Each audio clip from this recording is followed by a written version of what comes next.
Hello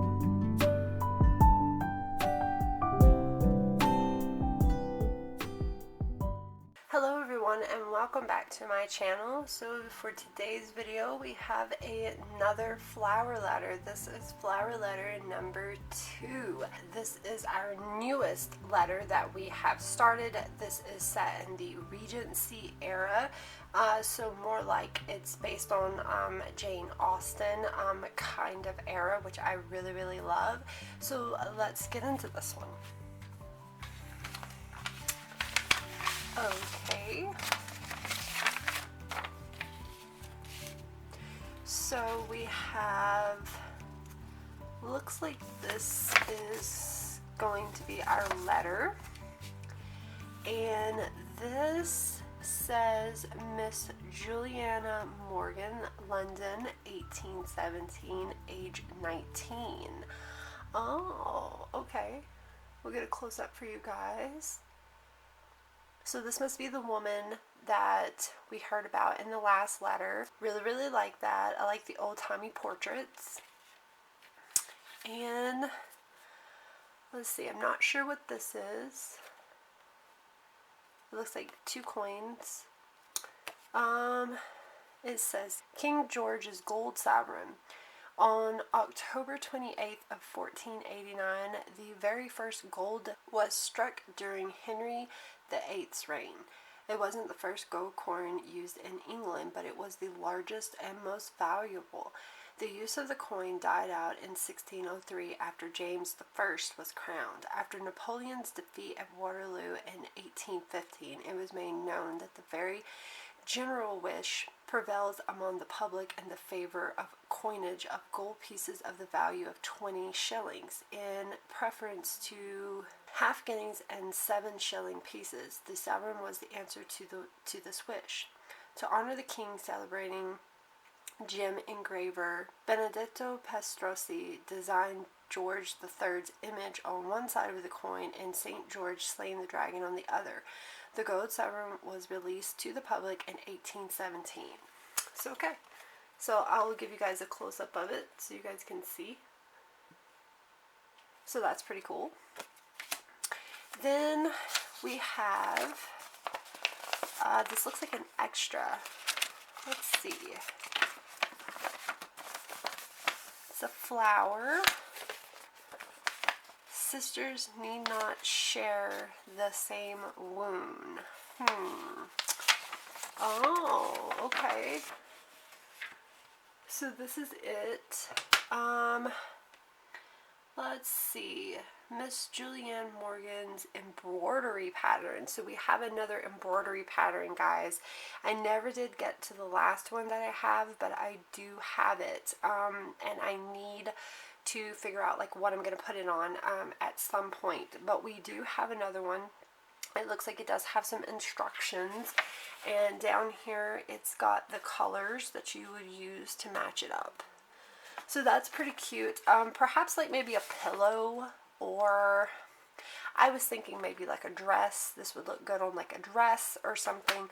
But we do need to get to these. This looks super fun. I've never done something like that before. So okay, so we have that. And we're just going to set it to the side. And then we have our letter. Okay, so June 27, 1817. My dear Adelaide, I cannot tell you what pleasure it gives me to receive your invitation.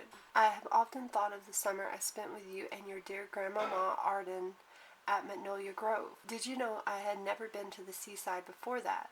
And I, being from Bath, what a splendid time we had wandering over the cliffs and beaches, reading from Mrs. Roden's excellent book list under the magnolia trees, and telling Grandmama our girlish dreams and wishes over afternoon tea.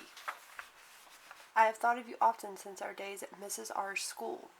I don't believe I ever thanked you for taking me under your wing like you did. Only you could understand the sorrow I felt for having just lost my parents. I know you said it was because we were both parlor boarders, but I felt a kinship with you that I desperately needed at that time and still cherish to this day. What was it my guardian, the old Duke, used to tell us when he came to call? Sisters need not share the same wound. Remember the cushion I tried to embroider that saying on for you one Christmas? Dear me.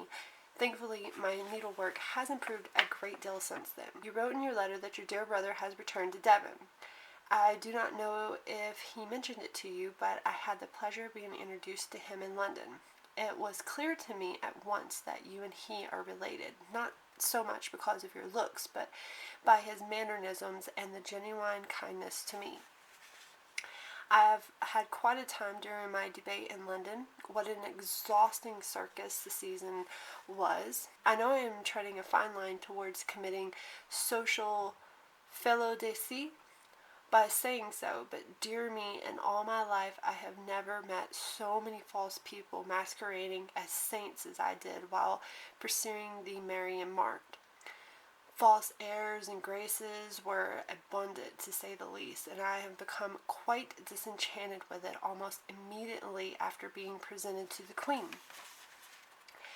Your brother's presence in London was truly providential and gave me the proper standard by which I have used to measure all the gentlemen of my acquaintance since. He was the most excellent company.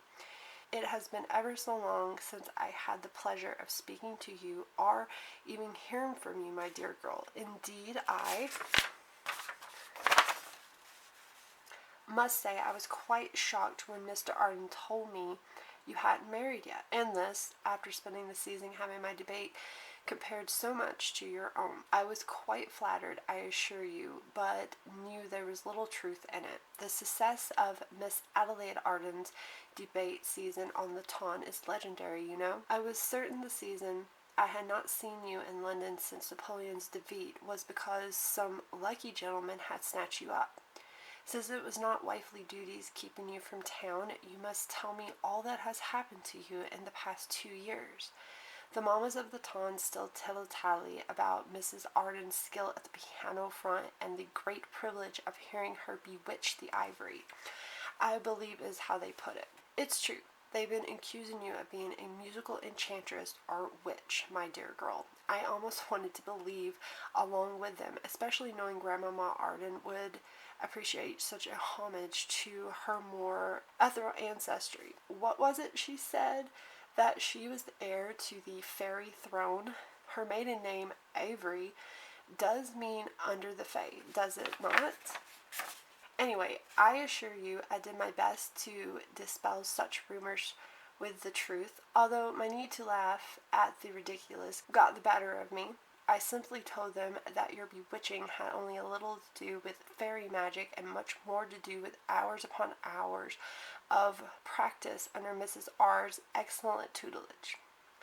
And then, when her expertise proved no longer adequate under the various keen influences of the best musical masters London has to offer, when I mentioned Master Clementi's name, they changed their tune swiftly, though. At last, I must admit I did like funning them, but my heart was much more practical to their hint at fairy blood than the truth.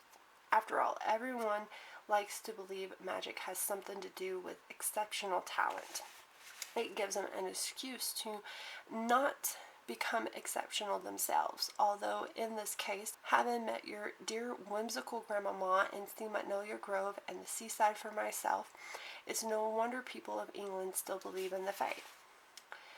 Speaking of the mamans of the Ton, your invitation really couldn't have come at a better time, you see. Just before my season begun, I happened to come into something of a rather large fortune. Quite unexpectedly, too, of course. You know from your own experience the kind of undesirable attention a large fortune can expose a single young lady to.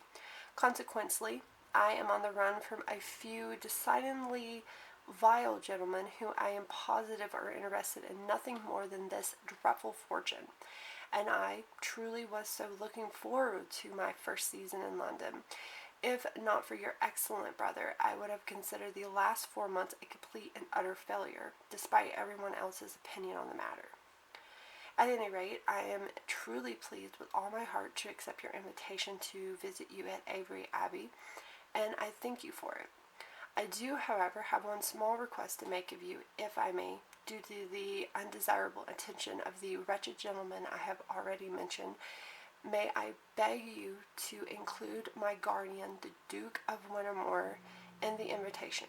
He assists in escorting me everywhere these days, especially to Devon, as it is such a long way from Winter Castle. Neither he nor I wish to be a burden, but I do hope that you won't mind terribly if I bring him along. I am so desperate to see you and your dear brother, of course, that I am willing to risk giving offense. I promise to beg your forgiveness for the position most heartily upon our arrival. Send an express to Winter Castle with your reply. I have placed one of the king's new gold sovereigns under the seal. If this arrangement is agreeable, you may expect us on the 11th of next month. I do so look forward to seeing you again, my dear girl. We have very much to catch up on. Your dear friend, Juliana Morgan. Now, you guys know that down here in red, among this beautiful flower that's here, that you guys can go to the flowerletters.com website and get on there, and you can go up to the top and click and go down where it says extended learning, and you can learn more about the highlighted words that was in the letter. So there is a few of the words, like right here, the gold sovereigns. I mean, we already went over that. Let's see, we know about Napoleon's defeat. We know that funning was another way for saying joking, or just kind of messing with somebody. It's kind of like that. They were just funning around. So there is that. And there was a school that was actually for girls at that time, so that young ladies could learn how to become good wives, or it would prepare them for being married, since there was so many children back then that some girls would have been a burden to their family, so they would have had to try to marry them off kind of quickly. So this was like a school to kind of help. A parlor boarders, that means that they had to pay extra tuition to go to the school. And fellow de se, which I hope I'm saying that right, it's Latin, and it is supposed to mean like suicide. I don't think suicide in what we would think suicide, but something along the lines of that. I just think it's just more of a certain word of like, I'm just so tired of this, I'm so, over it kind of thing. And then of course we have the Queen, and then the marriage mart, which was basically, the girls trying to find a husband and stuff. So just certain words like that. You can go on there and you can learn more. So I like this letter so far.